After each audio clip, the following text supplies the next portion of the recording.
শব্দ শুনে কিন্তু বলার অপেক্ষা রাখে না এই চিকেন উইংসটা কতটা ক্রিস্পি। আর ক্রিস্পি স্ন্যাক্স খেতে কার না পছন্দ, সেটা যদি হয় স্পেশাল কোরিয়ান চিলি সসের সাথে, তাহলে তো কথাই নেই। তাই আমি সায়মা আজকে হাজির হয়ে গেছি নতুন আরও একটি রেসিপি নিয়ে। আর সেই রেসিপিটা হচ্ছে super crispy spicy Korean chili chicken wings.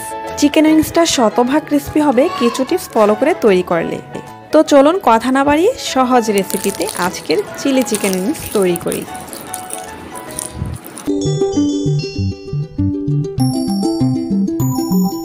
বিসমিল্লাহির রহমানির রহিম। এখানে আমি 6টা মুরগির উইংস নিয়েছি আর এর মধ্যে স্বাদ মতো লবণ দিয়ে দিলাম। এবার দিয়ে দিচ্ছি আদা রসুনের পেস্ট 1 চা চামচ। এবার দিয়ে দিচ্ছি গোলমরিচের গুঁড়া 1/2 চা চামচ পরিমাণ। দিয়ে দিচ্ছি 1 টেবিল চামচ পরিমাণ সয়া সস। আর হোমমেড সয়া সস রেসিপির লিঙ্ক আমি ডেসক্রিপশন বক্সে দিয়ে দিব, আপনাদের যাদের প্রয়োজন দেখে নিতে পারবেন। আর এখন সমস্ত উপকরণ খুব ভালোভাবে মিশিয়ে নিয়েছি। রেস্টে রাখতে হবে প্রায় 20 মিনিট।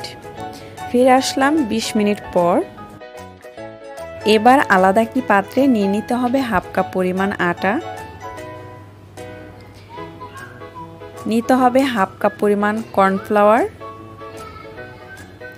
এরপর দিয়ে দিচ্ছি স্বাদ বুঝে লবণ। আমি এখানে 1/2 চা চামচ পরিমাণ লবণ ব্যবহার করেছি, 1/2 চা চামচ পরিমাণ লাল মরিচের গুঁড়া এবং দিয়ে দিচ্ছি সামান্য পানি। এখানে প্রায় 1/2 কাপের থেকে একটু কম পানি আমি দিয়েছি। পানির পরিমাণটা অবশ্যই আপনাদের বুঝে বুঝে ব্যবহার করতে হবে, অল্প অল্প ব্যবহার করবেন। একবারে বেশি পরিমাণ দিয়ে দিলে অনেক বেশি পাতলা হয়ে যেতে পারে। তো আমি একটু নেড়ে চেড়ে নিচ্ছি, আমার মনে হচ্ছে আরও একটু প্রয়োজন পানির। তো আমি এখানে যে পরিমাণ পানি ইউজ করেছি টোটালি 1/2 কাপ।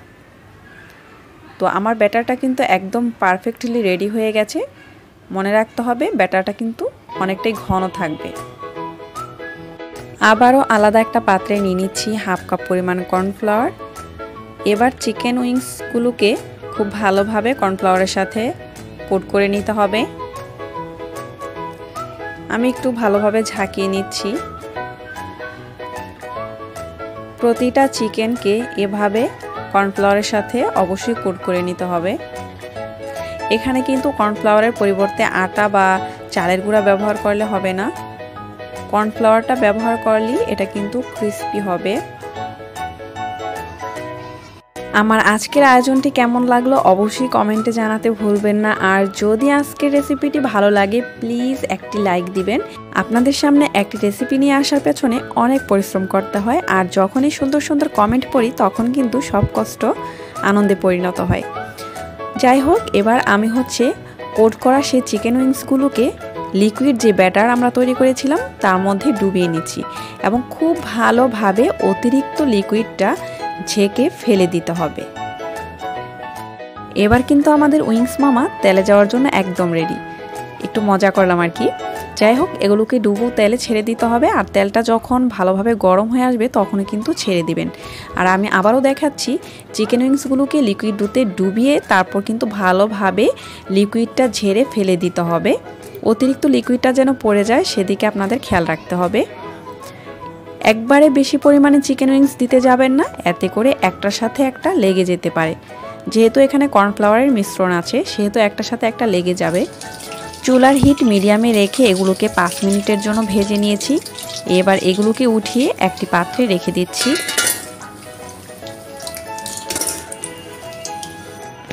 একইভাবে বাকি চিকেন উইংসগুলোকেও আমি ভেজে নিব। আর আপনারা যদি একসাথে অনেকগুলো চিকেন উইংস দেন সেক্ষেত্রে আমি যেভাবে ভিডিওতে দেখাচ্ছি সেভাবে খেয়াল রেখে আপনাদেরকে চিকেন উইংসগুলোকে দিতে হবে। সবগুলো চিকেন উইংস আমি 5 থেকে 6 মিনিট ভেজে নিয়েছি। এবার দ্বিতীয়বারের মতো আবারও সবগুলো চিকেন উইংসকে ভেজে নিতে হবে যতক্ষণ না পর্যন্ত কালারটা গোল্ডেন ব্রাউন হয়ে আসছে। চিকেন উইংসগুলোকে এভাবে ডাবল ফ্রাই করলে একটু বেশি ক্রিস্পি হয়। তো কিছুক্ষণ পর পর এগুলোকে কিন্তু নেড়ে চেড়ে দিচ্ছি যেন কোথাও বেশি বা কম না হয়। সব দিকে সমানভাবে ভাজা হওয়ার জন্য কিছুক্ষণ পর পর নেড়ে দিতে হবে। আর যখনই কালারটা এরকম গোল্ডেন ব্রাউন হয়ে আসবে এগুলোকে দ্রুত তেল থেকে উঠিয়ে নিতে হবে। এবার তৈরি করে নিতে হবে গুচুজাং, যেটাকে কোরিয়ান রেড চিলি সসও বলা হয়ে থাকে। দিয়ে দিচ্ছি 1 টেবিল চামচ পরিমাণ পানি। দিয়ে দিচ্ছি চিনি 1 টেবিল চামচ পরিমাণ। এবার এটাকে একটু চামচের সাহায্যে মিশিয়ে নিলাম। এবার এটাকে চুলায় বসিয়ে দিব। যখন চিনিটা গলে এরকম বুদবুদ তৈরি হবে তখনই এটাকে চুলা থেকে নামিয়ে ফেলতে হবে। ক্যারামেল তৈরি করা যাবে না। এবার আলাদা একটি পাত্রে নিয়ে নিচ্ছি 2 চা চামচ পরিমাণ লাল মরিচের গুঁড়া। খুব ভালো হয় যদি কাশ্মীরি লাল মরিচের গুঁড়া নিতে পারেন। এবার এখানে দিয়ে দিব আমাদের যে সুগার সিরাপটা তৈরি করেছিলাম সেটা। সুগার সিরাপটা একটু বেশি ঘন মনে হয়ে গেলে সামান্য পানি ব্যবহার করা যেতে পারে। এবার এটাকে খুব ভালোভাবে মিশিয়ে নিতে হবে। আমি এখানে হাত ব্যবহার করছি। একটু ভালোভাবে মিশিয়ে এটাকে একটা আঠালো ভাব তৈরি করে নিতে হবে। তো এটা কিন্তু পারফেক্টলি তৈরি হয়ে গেছে। কোরিয়ানরা এই চিলি সসটাকে গুচুজাং বলে থাকে, আর আমি একটু ফাঁকিবাজি ওয়েতে আপনাদের সাথে এই রেসিপিটা শেয়ার করলাম। নেক্সট কোনো ভিডিওতে আমি অবশ্যই গুচুজাংয়ের পারফেক্ট যে রেসিপিটা আছে সেটা শেয়ার করব। তবে আপনারা এভাবে তৈরি করলেও চিকেন উইংসটা অসম্ভব রকম টেস্টি হবে। দিয়ে দিলাম 2 টেবিল চামচ পরিমাণ টমেটো কেচাপ।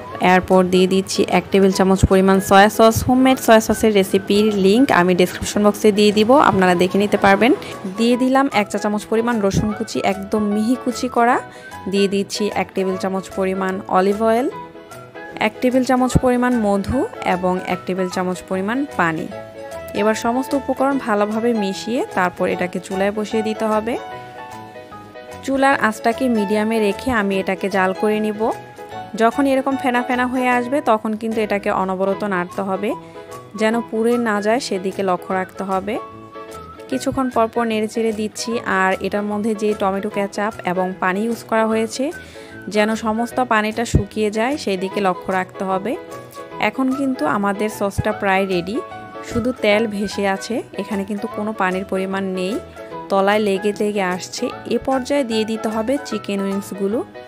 এবার খুব ভালোভাবে চিকেন উইংসগুলোকে মশলার সাথে মিশিয়ে নিতে হবে। আপনারা একটু লক্ষ্য করলে বুঝতে পারবেন এখানে কিন্তু 1 ফোঁটাও পানির পরিমাণ নেই, একদম শুকনো শুকনো। ঠিক এরকমভাবে তৈরি করলেই কিন্তু এটা ক্রিস্পি হবে। আর যদি পানির পরিমাণটা একটু বেশি থাকে বা পানির পরিমাণ থাকে তখন কিন্তু এরকম ক্রিস্পি হবে না। এই চিকেন উইংসটা কিন্তু সত্যি অসাধারণ হয়েছিল আর অসম্ভব রকম ক্রিস্পি ছিল। তো আপনারা অবশ্যই বাসায় ট্রাই করে দেখবেন। আশা করি প্রতিটা স্টেপ ফলো করে তৈরি করলে আপনিও পারফেক্ট তৈরি করতে পারবেন।